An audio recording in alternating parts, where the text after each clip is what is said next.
Good morning, bookers. I seem to go live just as my dog is starting to bark outside. Hello, Thor. He's saying hello to from Queensland, Australia. I am international best-selling author Cynthia Sullivan. Welcome to What the Book, and to be entertained for the next hour by myself and three incredible people, two co-hosts and one guest, Mark Davis, MB Davis. Good morning. How are you? Hello. I'm doing pretty good. I'm happy to be back. We did miss you last week. We missed you. It was terribly odd without your effervescent personality here. I'm drinkless. Well, that's not entirely true. I have water with me, but I'm not partaking of the alcohol today.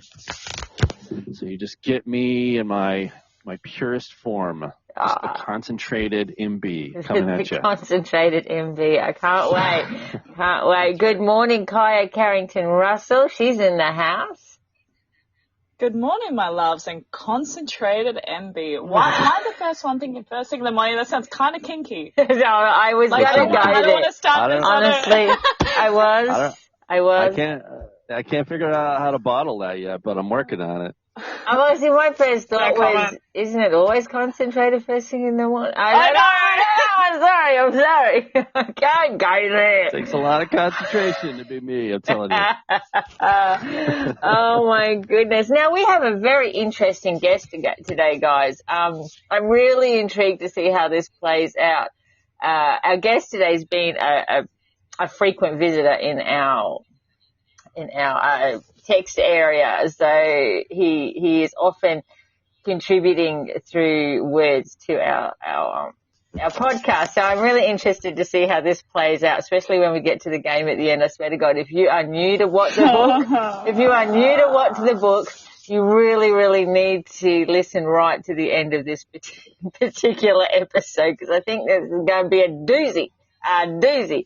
Whenever our guests can call in, they know what they're doing, so they can. Listen, I know he's not here. He's not here yet. We should talk about him, but I feel like if there's any time where me and Kai should gang up against the guests, it might be this one.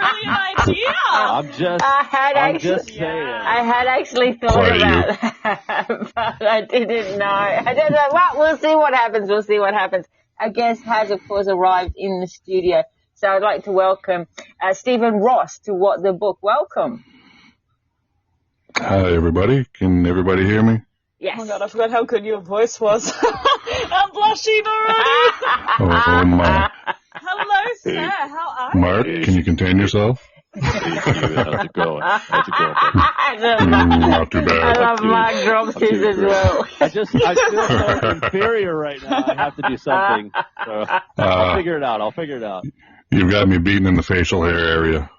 Okay, well, I have to have something, man. You have to give me something. Wait, am I in that competition? Because I might beat you both. I don't have any facial hair, goddammit. What? I don't have any of the facial hair. Let's just keep going. I have tried to grow one. It does not work. All right, sorry. I'm just putting up our link on Twitter so that people can come along and join us live if they choose to. Yes, it is all done. Absolutely. Come in and join. Now, good morning, of course, in our studio. Here we've got GP Man. Good morning, Stephanie. Good morning, or good afternoon, evening, whichever side of the pond that you are sitting on. Now, Stephen Ross in the house, not just in the studio. So this is intriguing. Now, I've stalked you for a while. I think we've all stalked you for a while. You give... I'm going to be very tactful right now, Stephen, very tactful, which you all know that I am extremely good at, for the record. A master. Yeah. You give across a very... I'm trying to think of. I'm intrigued to see what you're going to say next. Spit it out, man. Spit it out. Let's go. Bad guy, a bad guy image. You're very muscly and well, you know, He's a bad boy. if you were going to write a romance with Sir involved, look at his profile picture. He would totally be the bad guy that everybody would fall in love with. But he'd start off being the bad guy. Are you? I'm a pussycat. Yeah, I'm an absolute pussycat.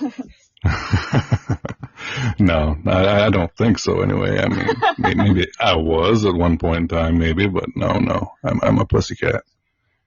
Now, we all know you on Twitter for your incredible poetry and contributions that you do with the VSS and a number of different VSS, not just the 365, but a number of different ones. When did you start writing poetry? When did you find that this was something that you could not only do, but enjoyed doing enough to put it out there? When I first started, I was in the 5th grade when I did my first poem and spoke it aloud in class. I went through several years of writing until I was about 18, dropped completely out, and started again last April, I think, after about, 27 years. And the passion to write never left you? I think I was in a bit of a hazy space for a while, so I just the thought didn't cross my mind, but as soon as I started again, it just flowed. It's interesting. It just came out. Because I think sometimes, like I know, Kaya, I want to hear your opinion on this, my darling, because you're one who started really super, super early for me, I think you started really, I mean, you're gorgeous and we love you, so I'm not downing on you at all. But you started, you were very young when you decided to endeavour or to, pursue a writing career. And, because sometimes, for me, I don't think I could have started it that young. I think I needed life experience under my belt in order to have the maturity to put the words together. And yet you have the maturity to start it early, my darling. Whoa, did you call me mature? Well, Whoa! For a millennial. Mature for a millennial? Damn it! Like a caveat there. Well, yeah, I know. Honestly, the thing that I love about writing, though, is I think it comes for people in all different stages of their life and usually when they need it the most.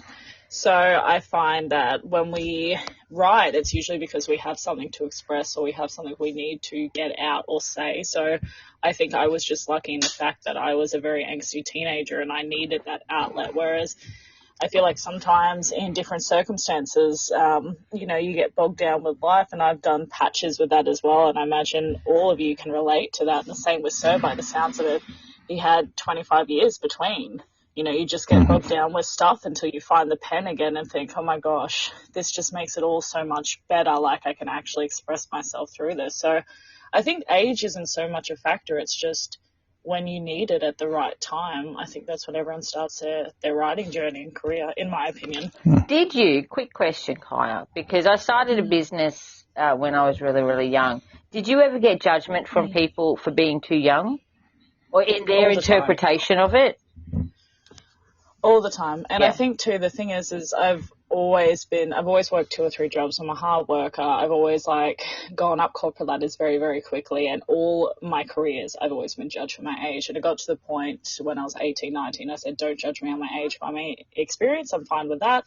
But I knew I was more than capable, and it was the same with my writing career as well. I think when people first met me, they thought, oh, look at this, look at this little bouncy rabbit. And then when I stuck around and when I kept producing the books and then I started learning, I wasn't necessarily business savvy at the start because I was young, but I learned how to do that. That's when the respect came in. You were hungry for it. For me, I was hungry for it. And I think you just have to push when you are younger. You just have to prove yourself that little bit more, unfortunately, to have that respect level to be seen as an equal. And it's not a negative thing. It kind of gives you a bit of a fire in your belly. So, well, it did for me anyway. I think it can work either way. I think that can really be, Yeah. Can work either way for people. When I started my business at 16, I had a lot of people just go, oh my God, what the hell are you doing? You've got no chance of succeeding. That drove me to prove them wrong. So it's one of those sorts of, it'll either go one of two ways. Mark, how would you, okay, we're later in our writing careers. Yeah. Well, first of all, I still judge Kaya for being young. Yes, I'm old, me too, but don't tell her. Don't tell her. But so that will never go away. But I actually did come to writing later. I did some when I was younger, but it was very small amount, and then I kind of passed over it because most of my life I had music. So I've always had this very creative outlet.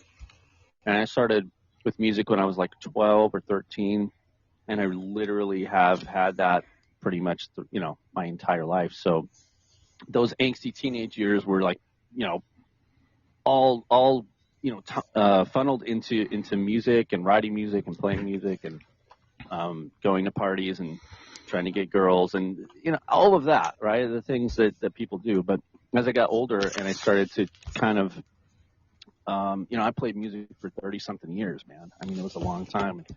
You can get burned out on stuff. But the creative spark that's like inside of you that need to create something and to feel that same excitement when you make something I don't think that ever really goes away. At least I hope it doesn't. So, I discovered writing, and I have been loving that. So for the past several years, I've kind of devoted myself more to that.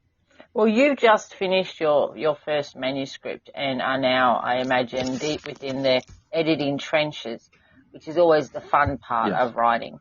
I strive for that part the most.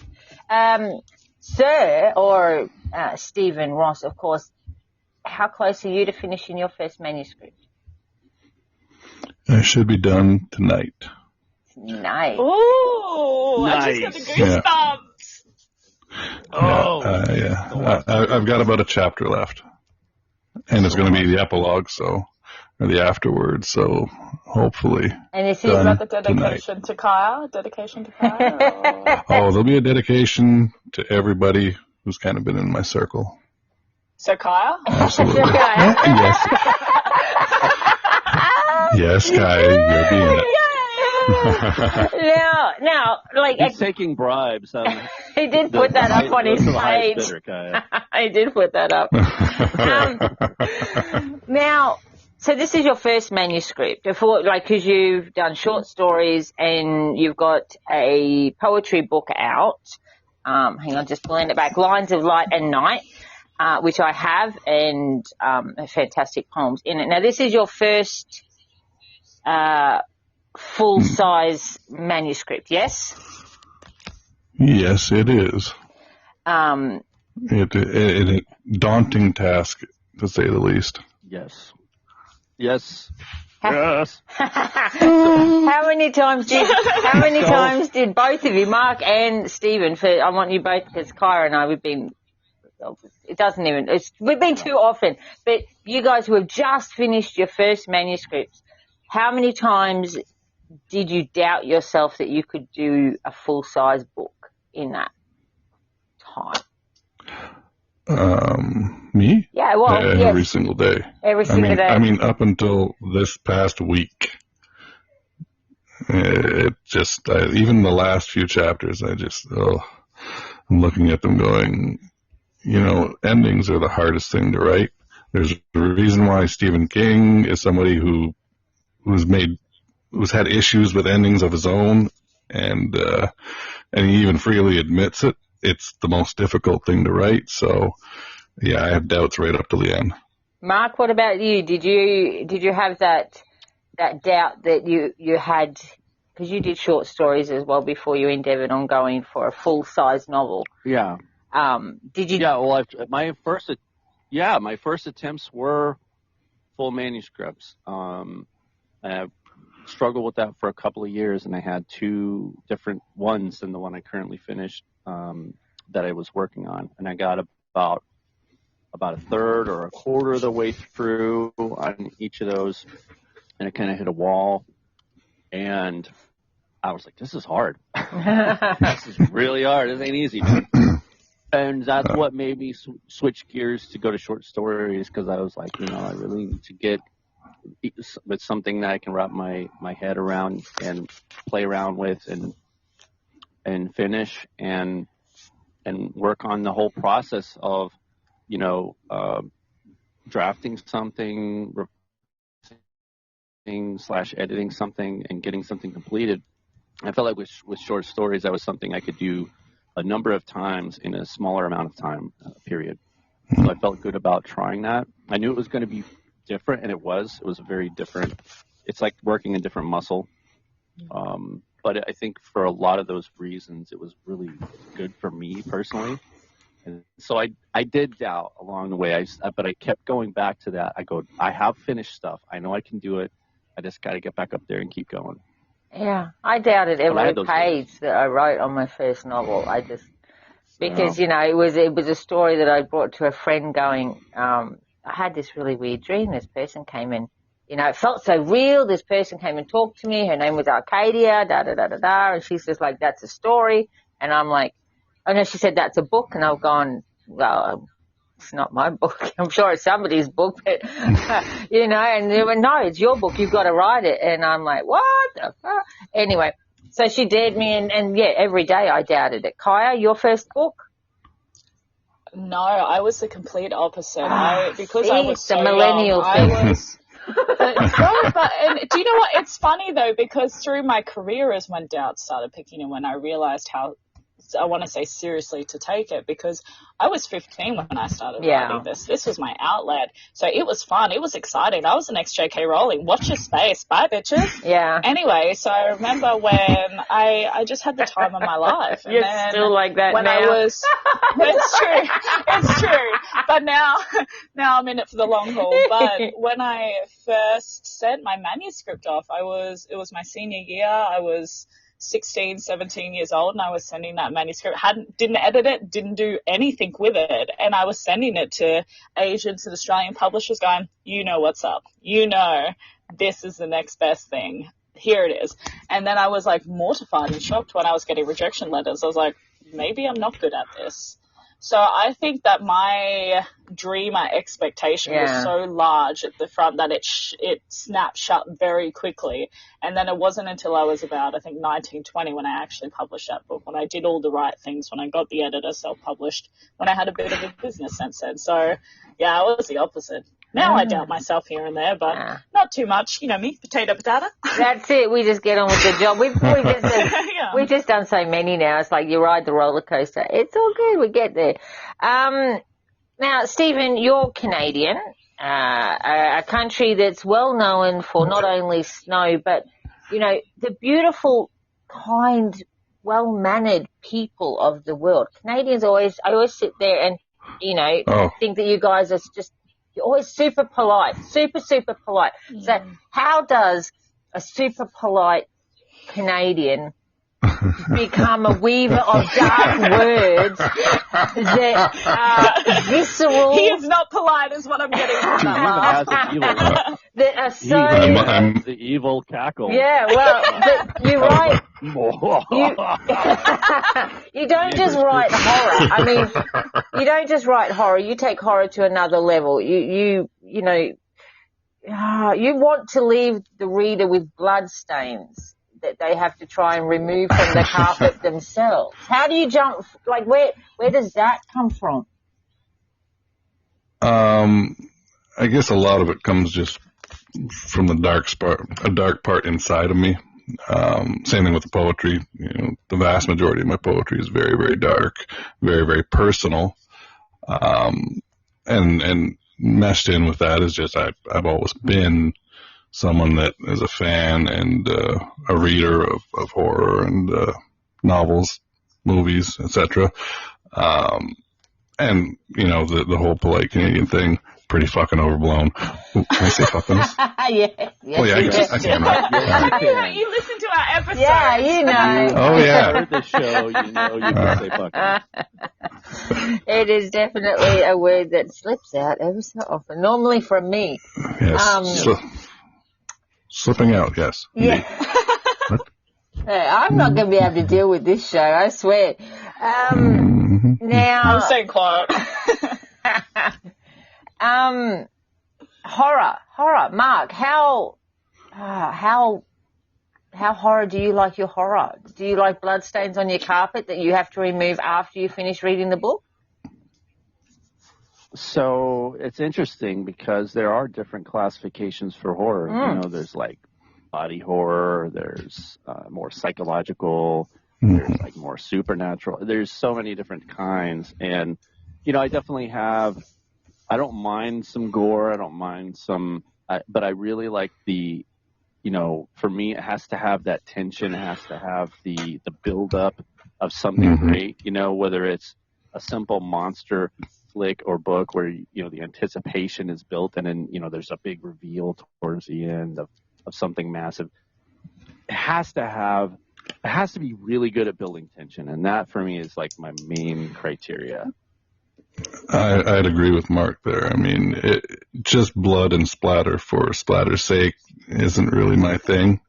In movies or in novels, there has to be something that's actually causing real fear and real tension. And I don't think blood on its own does that. DP Mann just put up musical horror, humor horror, porn horror. What's porn horror? Is it porn horror? I know. It's pretty self-explanatory, guys. I know, but I suddenly just got super interested in like porn horror. Oh, is that like that Beaver movie? Is that porn horror? Would that be classed? Has anyone seen Beaver? What is it? I may have a new career in mind.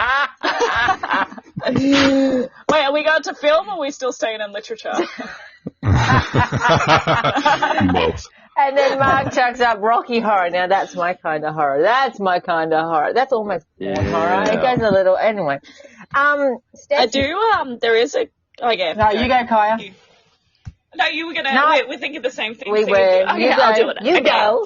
All right. So all right. So Stephanie was just asking in the group chat, sir, because obviously you frequent our crazy podcast often. How does it feel to be on the other side of the podcast? I was very nervous. Why? What made you so nervous? I'm not the best speaker out loud usually. My fingers do the talking. Not so much. That's the most manliest thing I've ever heard anyone say. I figure that today that maybe my mouth would do the talking instead. Oh my God. I'm tapping it. Hey, hold on. That didn't help at all. That didn't clarify anything whatsoever. Citra was so bad. Look, you lead and they just follow and you're like, oh, okay. Excuse me while I slide off my chair. It's all good. No problem. Nothing to see here, people. Nothing to see here. You were nervous. This intrigues me because, you know, you've been into this show quite a few times. And I do believe you have even stood in as a co-host once with Kaya when Mark was sick or couldn't make it. Which one of us scares you the most? That's what I want to know. Which one of us? It's Citra. Mark, isn't it? It's you, Citra. It's always you, Citra. We're both scared of you. No, I'm kidding. I plead the fifth. No, we don't fence it. I got my hand on. I plead the fifth. It's okay, Stephen. It's okay. You can say Kaya. She's scary. She scared the shit out of me too. Are you kidding me? Scared the shit out of me. Me? Only when it comes to game time. Absolutely. Okay. That's true. So, all right. I don't know though. Have you seen her with a bikini and an axe before? That's pretty I have. terrifying. We all have certain skill sets Max, all I'm going to say is if you take the horror porn to theatre, perhaps we can collaborate. Well, there we go. There we are. But, Now, she could combine the bikini and the axe throwing. I'm still waiting on Mark and a banana hammock. Oh, yes. That's a challenge if I've never heard it before. Yeah. I'll do it if you do it. Oh, my God. There we go. Lord help us. It won't be very appealing. What a dad joke. Oh, You don't have to laugh. Nice. Nice.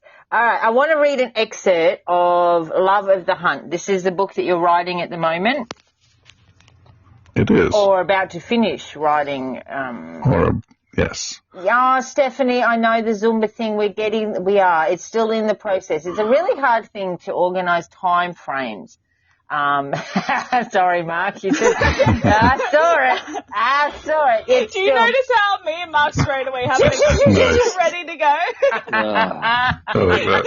No, Sean has not forgotten about us, and he keeps on mentioning it. I go, yeah, and then he goes, okay, we'll do this weekend, or we'll do this weekend, and I'm like, I can't that weekend. Kaya's working normally, so I just blame Kaya most times. So, whatever.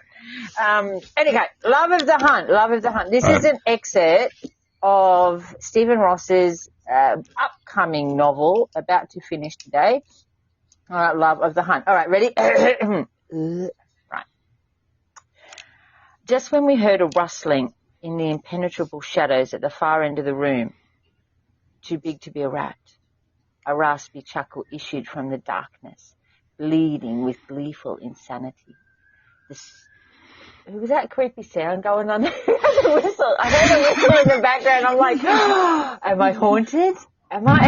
Okay, go back to the story. Gleeful insanity.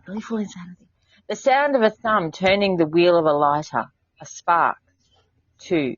On the third one, a flame appeared, its light hovering in front of a face that would inspire 1,000 nightmares. He was one of us, obviously. No human could have taken that kind of damage and still lived, let alone function. One roomy blue eye stared at us hungrily. The other lay on his cheek like a wet, jellied yolk. What? Okay, sorry, I'm there. I'm there. The left side of his face was flayed to the bone, all angry red flesh with bits of shiny white sparkling in the light of the flame. The right side of his mouth, the one with half a set of what at one time must have been a full, sensual lips curled up in an obscene leer. Oh, God. Oh, that's good. Very, very visceral writing. It can be, yeah, sometimes. So, all right, hang on. This is going to lead to a question then, because I'm reading that and my mind is very image based, which can lead me into a lot of big trouble. But I see what you're writing. So how does it affect you? So if you're writing this novel with some really intense, dark, gruesome aspects to it, how does that affect your daily life? Well, I had to basically divorce myself from it. Whenever I'm writing it, I'm there. I'm not writing it. I'm participating. I'm watching. I see what's going on. It's like a movie in front of my eyes. So whenever the movie's done, I shut it off until I go to sleep. So it doesn't carry with you like inky stains on your fingertips? Oh, it's always there a little bit. There's a reason why I'm 1 a.m. in the morning or 2 a.m. in the morning waking up and staring at the walls. But for the most part, I can get rid of it, yeah. I have a question off that there, because I write very similarly to that. It's very graphic, very much like the film. So my question to you is, have you ever pushed your own boundaries before, where you've written a scene and come out of it and thought, ooh, that was a lot? I almost wrote a scene this morning that I changed just a little bit. There was going to be a graphic scene that it probably, I mean, I could have gotten away with it maybe, but it was unnecessary, and it just sat in my eyes that, no, this is wrong. I don't want to see this. And I just set it to the side. So, That's good. I read these sorts of, I mean, I love horror. I tend to be more of a fan of the 80s horror, the sort of, where I know it's fake horror. Evil Dead too? You know, like, you know, when you're watching it and you know it's fake, or you're reading it, or you know, but, your writing is very visceral, very graphic. And Kaya, yes, yours is graphic too, but you write fantasy. So I can. I write dark fantasy. I can compartmentalize it better because it sits in a fiction. It sits in a fantasy realm to me. You see, when you're looking at horror that's a realism factor, it sits differently. Or maybe it's just me. I could just be the weird one in the room. It's more than likely to be me who's weird. Mark, am I weird? That's rude. No Whatever way you answer that. Listen, there's no question you're weird, but I don't know that. I think when it comes to horror and writing it, I can only talk from, I don't know, my own experience. Reading horror, I've found some stuff that's not overly gruesome, but it is extremely terrifying. If you read some of the stuff by H.P. Lovecraft, like, there's some freaking crazy stuff in there where, like, will freak you out if you think about it. What they're really talking about going on. The writing style is dated, but it's some crazy, crazy stuff going on. I'm a big fan.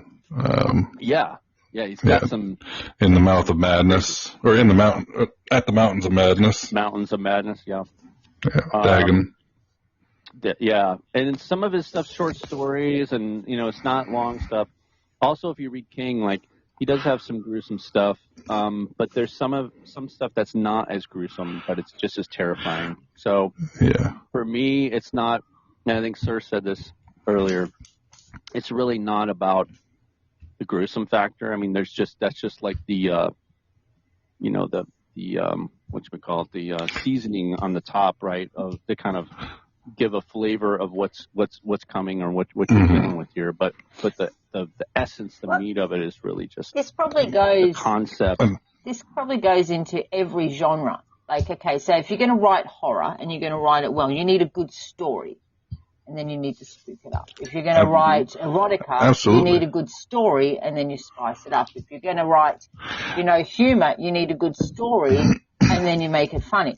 So the basis for any author of any genre is, unless you have the good story, it doesn't really matter what else you do to it. You need to have a story first. Absolutely. If you have no story, there's zero point to read. You're just writing set pieces. Well, this is where I've been going wrong my whole career. Well, what I find is interesting too is when you have something strong to say. I found a lot of the things that I write, maybe I'm aware of it at the time while I'm writing, and sometimes I'm not, and it's after the fact. But there's things that I'm wrestling with, or things that are in, kind of bubbling behind the surface of my subconscious mind that is dying to get out. And that when it makes its way onto the page, and whatever terrible thing I do to those people or to this terrible thing that happens, it's a way for me to process that thing that I'm dealing with or thinking about. Absolutely. So I kind of very similar to that, Mark. So I actually, for my books personally, I call it theme-based. So every book that I've written has, although it's fantasy, always has a subliminal underlining message of whether it's things in today's society or, whatever it may be that I think needs to be voiced. I will always advocate it in my fantasy worlds. But the thing is because it's fantasy, people don't sort of get a smash by the message in their face because they're like, oh, it's fantasy, but it's still making them think. So are you talking similarly to that, like putting an undertone and a theme in it? Yeah, I think sometimes you can have characters that represent things or ideas that you're struggling with. There are overall themes that you're dealing with that maybe you're conscious of or you're dealing with or have dealt with in your life. Absolutely. I think all the above kind of come to the forefront, at least with me when I'm writing. And I, like I say, sometimes I'm aware of it while I'm writing it. I'm like, oh, yeah, I totally know what this is. And then other times I'm like, I write it. And then after the fact, I'm like, oh, crap, I was writing about this thing that happened when I was, 8 years old. I had no idea until just now I didn't put that together. Yeah, it sounds very familiar. It's also why I tend to switch, if I'm writing part of the novel and then I can't bring myself to write anymore, I'll pull into poetry because then I could put a different feel or different thought or different emotion that's coming out of me at the time that I need to get rid of. I need to get it out. It's funny. Yeah. Now, have you always written poetry? Like when you originally started when you were younger, was it more poetry or was it more like narrative fiction? The first piece of writing I did was a poem, and the only reason I can remember it is because I used the word obelisk. Ooh. And I got a pat on the head from the teacher for it. Nice. That's a good word. But in my teen years, I switched over to short stories, and I started novels, but at the time I just didn't have the life experience necessary for me to write what I wanted to write. It was coming off hollow. I was trying to write real world stories, based in such and such a city, and it didn't work. And I think that's part of the reason why I kind of dropped out of it. That amongst other unpleasant things, but yeah. It's interesting. I'm listening to you, Mark, what you're saying, Mark, and I'm sitting back thinking while I'm listening to you guys talk, of course, but trying to put like the question, like what do you write, Cintra? Like, where is your underlying theme? What's you trying to tell the people? Well, you know what? I write an awful lot about broken people finding, and generally women, there's generally women, that find their family outside their bloodline. That family isn't necessarily where you're born or who you're born to, or, that broken families aren't, oh God, I don't even know how to put it into words. That, I'm even an author. Yeah, it's that, family can be who you choose, not who you're born to. And I think that finding the people that are your soul family, can be the path to finding your happiness in life. And I think I write an awful lot about that. And of course, I do write everything with a humorous aspect, because that's my coping mechanism of my life is, I have to laugh at it, otherwise it's going to snap me. So I tend to write that. So if you're going underlying themes, Mark, it would be that in my writing, it would be that family isn't always blood related, and let's have a laugh. There you go. There you go. And it's a terrific thing, really.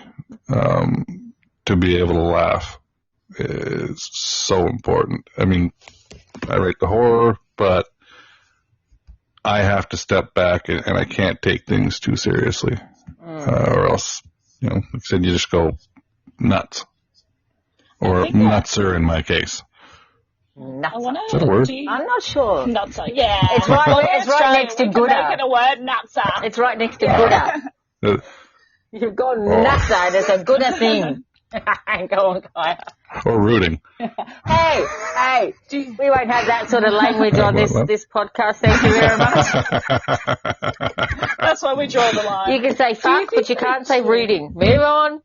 I was going to say, do you think too, because we are writers, I don't want to be like, we're deep thinkers, man, but we can really get in our head because we're used to being in that space. So I think it's very important for any artistic person by nature to actually find that outlet that's lighter, whether it is humor or things like that, because it's just so intense when you're writing because there's so much emotion that you're drawing out and so much visual aspect. So, yeah, we're very in our head all the time. So I think it's important to find that outlet. Absolutely. Yeah, when I was an angsty teen, that angsty teenage guy, like when you started, I didn't write poems as much like Stephen did, but it was more lyrics because I was more into the music, songwriting and stuff, which is I'd argue that's basically the same thing, yeah. Yeah. But it was funny because I remember my dad finding some of it and reading it and just being like, "What the hell is wrong with you? Are you okay? Did you get you checked out, man?" I was like, I didn't think this was that bad. And then I'm like, "Oh God, what is wrong with me?" Oh my God. And then you like, Dad finds a dark poetry. Dad finds a dark poetry book as opposed to the porn book. Like, which way is he going to go? Yeah, there's much worse things you could find in your room. I did get very in my own head at that point after that because, you start to think about like, oh, crap, what is wrong with me? Or whatever thoughts you have about your writing. Everyone examines or looks at their own writing and has some thoughts about it. But I think at the end, you just have to be you and put what you have out there and just people accept it or they don't. I don't know. Yeah, you have to write for yourself. Don't write for anyone else. I think, too, that's such a, interesting time as well, because I had a similar experience to Mark. So mine was painting, and I remember my art teacher pulling me aside and being like, "Is everything okay at home?" And I'm just like, "Yeah, why?" And anyway, and it makes you then question whether there is, I want to say something wrong with you. Obviously, when you're a teenager, you think everything's wrong with teenagers. Weirdo. There's so much hormones happening. But I think, too, that's when, often your artistic self is sort of starting to bubble and you're finding new ways to express yourself in that. So when somebody questions like, "Are you messed up?" and you're like, "Oh, is this a bad thing to be showing? Like, should I be hiding this?" I still get those. The rare time I get someone venturing into my DMs, it's almost always "Are you okay? Or is there something wrong with you? Is there something wrong with your head? Or are you in a bad place?" And I just tell them, it's an outlet. It's funny. You bleed the poison. Well, that's what we do. We write our emotions down and then put them out in the world to be judged, which is a hard thing to do. It's a very hard thing to do. It's funny. Kind of suckers for punishment. Well, we are, and you were painting, and Mark was doing his music. I was, a dance teacher at the age of 16 and choreographing dance troupes around Australia. So we all have that sort of creativity that stemmed very, very early on. It's interesting to see if you map it all out, how we progress. There's a question down here for you, sir, from, I'm just going to call you P because I can read the P part. Sir, I saw that one and I thought, I'm not spelling it. Yeah, P, my darling P. Sir, why was writing this novel important to you? From an actual, just the base point was to say that I can, to say that I'm capable of it, to say that I have that in me. That was the base point. I mean, I'd written thousands and thousands of poems over my life, and I don't know, maybe a couple hundred short stories overall, but to actually tackle a full-length novel and to have the confidence in myself to be able to say, "Hey, I can do this," And as far as getting stuff out, one of the main themes of this is betrayal and love, and it's to get past issues out, I guess. Interesting. That's great. Mm. That's good to be able to have that cathartic thing to get that out there in the world. And I think when people read stuff that we've written, I think the natural thing is I'm assuming to think or I worry a little bit about people asking me what parts are true, or what part influenced this, or what from your life. And I just feel like as an author, it's like, dude, I'm not going to tell you that. You just go read the Stop book. asking about my parts. That's right. Yeah. Leave my parts alone. Yeah. But yeah, I just feel like if you enjoy the book, you enjoy the book. But it's a whole different experience for me as a writer than it should be for you as the reader. And I think that's important. Yeah, I'd agree. Absolutely. Now, I'm so excited about this part of this. How are you going to shape it? No, I'm staying true. I'm going to make him choose. We're going to play a game, bookers. Oh. We're going to play a game. We play a game at the end of every podcast. It's called Booker Feud. It's like we're such a high class. I'm still waiting on the music. Yeah, we all are. Yeah. We all Tell are. us about it. You just went on about doing music as a teenager. Where's my theme music? Where's the music? No. There you go. If you take any message from this, Mark, this is it. That's it. Of course, for those playing at home, this is like Family Feud, but for legality reasons, we call it Booker Feud. There's a great question coming in, but we've got to play a game. We have a time limit. I'm sorry. We'll get to that one in another podcast, that question. All right. So, Sir Stephen, commonly, yes. you're the biggest, fence sitter that we have on Bookers. You will swing to either team, a 2-bit hooker on 2 for Tuesday. Yes, it's true. Come on, you will swing both ways, my darling. You will swing. So, when it comes to making a choice to be on Team Mark or Team Kaya, which do you choose? Let's see. What can you do for me? Oh, I like that. This is only going to impact the rest of your experience with the show. I'd like to say we're not petty, but you've been here before. You know we are. It's very possible. If you want someone who's just going to ring in first, yeah, or if you want and depend on you entirely. You know what to do. Yeah, you can be my macho for this episode. Wouldn't that be nice? Oh, macho. Let's see. Oh, wait, no, we won't do that. How about, I know that Kaya is behind overall. She is. So I think she, my feeling. Yeah, I'd like, well, now, I'd like to help her out, if I can. Team Kaya. Plus, he just sided with you out of pity. You're okay with it. Do you know how long I've been wanting to play with Steven? It was a mixture of that and the IPAs. Just IPAs.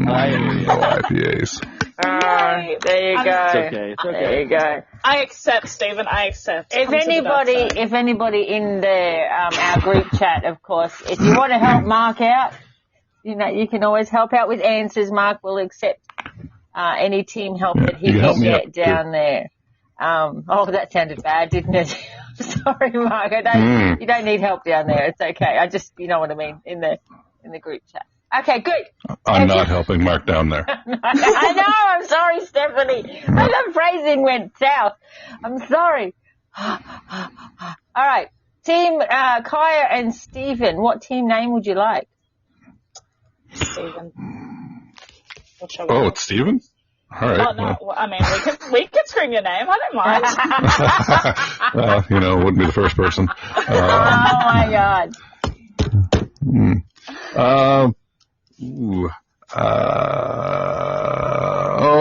I'm indecisive. See, this is why I'm not good behind the microphone. All right, Kaya, come up with a team name. Come on. Oh, now the pressure's on me. I'm just here for the buzzing. We know. You guys Team Visceral. Visceral. Oh, okay. I like that one. Oh, Lord. Team Visceral. All right. Mark, what is your team name? I will be Team Angst. Angst. All right. Team Angst, Team Visceral. Yes. All right. So because Stephen is a poet, I decided to have a rhyming question. Oh no, yeah, Oh, gross. bloody hell. A what? A rhyming question. Because What does that mean? rhyming. Yeah. Like Mark, did you put it in the park when you went to go bark? Oh, we're not rapping, are we? No. Please don't make me We rap. took the time to the rhyme. No. Words that rhyme with. Words that rhyme. It's a Family Feud question, Mark. I am legit in my takedown here. It's just rhyming words. So the question is first. I like how you don't believe me here. You don't believe me. I don't. Well, I also know it's Americans, so, there's an added layer of, complexity when it should be simple. Yeah. What actually rhymes and what doesn't. All right, this is. It is American, and once you hear one of the answers, you'll understand why it is American. Because even I looked at it and went, what? Okay, fine. Okay. The question is, first person in with their team name gets to go first. If you know it'll be Kaya, it's okay. Name a word. I'm quick at some things. Yeah. Okay. Name a word that rhymes with song. Visceral. Visceral. Oh, That's what I was thinking. That is the first one that came to my mind. Team Visceral, Well, Kaya and Stephen, you can confer before you give your answers. Do you want me to go ahead? Yeah, do it. Long. Long. Oh, do you know what? I thought you said bong. No. Long. It's two different mindsets. Let's go with long though. That sounds so appropriate. We know where your head's at. Well, he's Canadian, I assumed. Already know. Oh, God. Oh, no, I will not make sucking jokes. What answer would you like? I will not do it. Team Visceral, what is your final answer? Song's answer, long. Long? Long. You make it sound so much better, though, when you say it so. Long. Okay. I was not prepared for this episode. Excuse me while I breathe this out.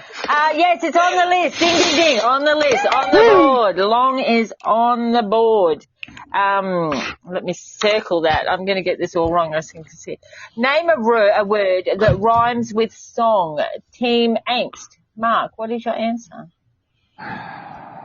Well, seeing as it is Americans, and it's now legal in a number of states, I am going to go with bong. It is a good answer, isn't it? And I thought you were going somewhere else with that. But. Not on the list, Mark. Not on the list. What? No. Savage. No bongs. America is letting me down. Letting you down. No. See, this is back when people did it, but they didn't talk about it. That's the problem. Yeah, probably. All right, go ahead. Probably. All right, Team Visceral. Name a word that rhymes with song. All right. What do you think, Kaya? Wrong? Well, I was going to go, to the direction I thought Mark was going to go into, but we won't get through the game with that. Well, strong. I was also thinking, after you said long, I was thinking Kong, King Kong. I was thinking, my mind went much darker, much, it kind of went to the dong area, but. Oh, that's a good one, too. There's so many good ones. I like that you're dong, I'm Kong. We are dirty-minded people. I think, I don't know about you guys, I think strong. I think strong is a civilized answer. Right. After you've gone through all the uncivilized I'm not slow. Go with a Viagra. Long and strong. So what is your final answer? There's an eggplant in there. Strong? Yeah. But wait a second. Okay, all right, hang on, wait. Team Visceral, I need an answer. Name a word that rhymes with song. Strong. Strong? So what we're going with, sir? Yeah, strong. Yeah. Strong. Bobo, not on the list. No strong on the list. Sorry. All right, Mark, you have an opening. Team Angst, you have an opening. Let's get you on the board, You have big an boy. opening. Let's get you on the board. Okay, Name a word that rhymes with Stephanie. song. Stephanie, I need clarification on the eggplant. Are you talking about dong or schlong? Which one? Because they both. This could mean all the difference right here. Stephanie. Don't let me down, Stephanie. All right. You know what? I'm going to go a different direction, I think. Let's go with wrong. No. Is that your final answer? I'm going to say final answer. It's on the list. Ding, ding, ding. On the list. Yeah. Yes. Have you noticed he's stolen both of our answers now? How embarrassing. I would never go to such low tactics. You are assuming that you thought of that first. Oh, my God. All right. Team Visceral. Name a word that rhymes with song. So far, we have wrong and long. This is a very, very intense conversation. Let's go. What about thong? Song? No, thong. Like. Thong, thong, thong, thong, thong. Oh, sorry. That's Yeah. not what I was thinking, but yep. Like a thong, like the lady underwear. All the Australian all the Australian flip-flops. I was going to say, as much as I really like the idea of that one, I'd lean towards song. I think the main question is song, isn't it, though? Name a word that rhymes with song. Yes. Oh, my God. Song. Well, aren't I silly? You're trying to strain me.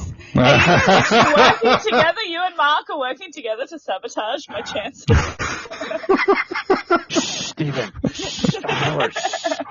There's a lot of chit-chat going on this side of Visceral. Mark is so much more determined. He's just like, give me a damn answer, I'm good to go. You two are There's a lot of waffling. pressure on our side. Team Visceral, I'm gonna need some focus, my darling, some focus. Right. Name a word that rhymes with song. I like thong. I like thong too. Let's give it a go. Is that your final answer? I like it too, to be honest with you. Is it your final answer? Yeah. It's on the list. Yeah. Thong is on the list, yes. Whether you be wearing one or on your feet or on your ass, thong is on the list. Name a word that rhymes with song. We have wrong, we have long, we have thong. Team Angst. My God. My tongue is getting a workout. You know it. You know it. Well, Mark, all right, then. Team Angst. Now I need a towel. Team Angst. Yeah. What would you like? What word would you like? This is no one said this. Oh God. I could be going. I'm going rogue. This is going to be a huge slam dunk or an epic failure right here. Mm-hmm. But I'm going to go for it. Did you want me to give you a hint first? Wait a second. Quiet, Are you offering hits? Well, Are you offering hits? Well, I was just going to say, when you said, because we're on time limit, but when you said I'm going way off, like anywhere, the answers that are two left, the two answers that are left have been said. Oh, see, we're that good. Okay. We're that good, Stephen. We already knew the game. So it's end game. If the word that you're going to choose has not been said already within our chat, it's not on the list. So can you rethink it? Because All right. Not playing favourites. Right. Not playing favourites. Okay. But you know. All right. Go, Mark. I mean, you kind of have to let Stephen win. Let's go with let's go with what I think Stephanie meant. Schlong? Schlong. Is that your final answer? Yeah. It's on the list. It's on the list. Oh, my sweet Jesus. Is it number one? Oh, yeah. It was number one. Eggplant for the win. So long. Oh, my God. All right. So we have a tiebreaker situation. A tiebreaker situation, people. I love a tiebreaker. 2 for Team Angst, 2 for Team Visceral. The question, of course, for those playing at home is name a word that rhymes with song. So far we have long, and thong. It's amazing. Americans are dirty. They are dirty. They are dirty. Now, the final answer, I'm gonna do a call in, and Kaya, you cannot call in your name. I'm sorry, you're going to be out of the ringing. I ban you from ringing in. Yes, you are totally cock-blocked right now. It's the first time I'll ever ask you, but you better be fast. I'm cock-blocking Kaya out of the call-in. I always take my time. Cock-block Kaya for the call-in. She can come in once the call has been made, but cock-block before the call. The clue is, it has already been said in the chat. So that's we know that. I've said that already. But the clue is it is one of my what the fuck moments of today. What are you thinking, America, when you answered this? That is my clue. So the question is, no, I haven't answered the question. No, but it doesn't matter. No. Don't make me cock block both of you. All right, don't make me cock block both of you. You're loving this, Mark, aren't you? Name a word that rhymes with song. Visceral. Team Visceral. That's my man. All right. Gaia, do the honors. I want to confer with you first. I'm thinking Kong. What are you thinking? I was thinking Dong. Oh, shit. All right, let's go Dong. We'll go Dong. Stephen, the honors is yours. We'll go Dong. I mean, we're still thinking of the same thing. Wait, what? What's your final answer? We'll go with Stevens. We'll go Dong. Dong is not on the list. Oh, God damn it. Not on the list. Now, Mark, neither of those answers were on the list. Oh, thank fuck. All right. So if they had gone Kaya or Sue, neither of them were on the list. This answer is beyond stupid. It's already been answered, and you guys all shun upon the person who answered it, and yet they got it right without knowing they got it right. Mark, Team Angst. Yeah. Name a word that rhymes with song. Oh man, I'm not going to get this song. right. I have no idea right now. You're the American. You should already get been said. What would be if you're under a high pressure situation and the first on the television? It's not. Well, I can think of the thing that I thought, but I don't think anybody else said it, so I don't want to say that. But I could be wrong about that. Right. And I feel like, man, I'm not going to get this. Name a word that rhymes with song. Song. Did someone already guess strong? Did someone already guess strong? We got that one. We got it after long. All right, this is going to be terrible because I can't think of anything else. I think somebody said this, but I could be wrong. Right. Gong? Gong. Is that your final answer? Yeah, I know I'm not going to win this. No, not on the list. Hasn't been said. Not on the list. Yeah. All right. Team Visceral. Team Visceral. All right. Name a word that rhymes with song. I almost want to say song. It's either Kong or song, but she keeps on going song. All right, let's just go song. I'm happy with that. I've already given that. But she said Kong wasn't. She said either the ones that we said before, Kong was involved. I said it wasn't Kong, and it wasn't, what was the other one that you said? Dong. It wasn't either of those. They were the two that you were tossing up, and neither of those were on there. Do you know what? Fuck it. Let's just say song. Is that your final answer? Yeah. Fuck it. Fuck it. Let's do it. Yeah. Fuck it. It's on the list. It's the winner. Fuck it. Fucking dumbass American. What the hell? I gave it to you, Mark. Did you not hear me? I'm literally saying, how stupid can you be, American? Song. I know. Ah. But I couldn't believe that people were that dumb. Is it at least spelled differently No, somehow? it's exactly the same. Oh, shit. Wait. So out of 100 Americans, there were 17 that said song rhymed with song. So, yay, well, they weren't wrong. It does a lot. Right? America has lost today, but Steve, you will I am the winner. We are the winner. Linda, listen to me. Yes. Listen, here's the problem. I'm American. I don't deserve to win. If that was their answer, I just don't deserve it. I concur. I'll sit in the corner and think about what I did. Okay? I love that we can't underrate American stupidity. Well, I think we just highlighted it a little bit right now, didn't we? As soon as I saw it, I went, oh, that is today's question. I love that. Congratulations, Team Visceral, Kaya and Stephen. Congratulations on your win today on Book Review. Thank you. You have certainly helped Kaya's percentage of win rise a little bit higher, a little bit closer to Mark. She's still a fair bit, but she's a little bit closer with every win. Is it about, I want to see these stats. I feel like they're rigged.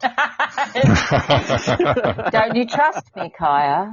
Is that what you're saying? I mean, is that really? No, I don't. No. I've known you long enough. I don't. No. Oh, nobody should ever trust me. No. All right. Now, okay. Congratulations. Thank you for playing along. Oh, that was an interesting game. All right. Stephen Ross.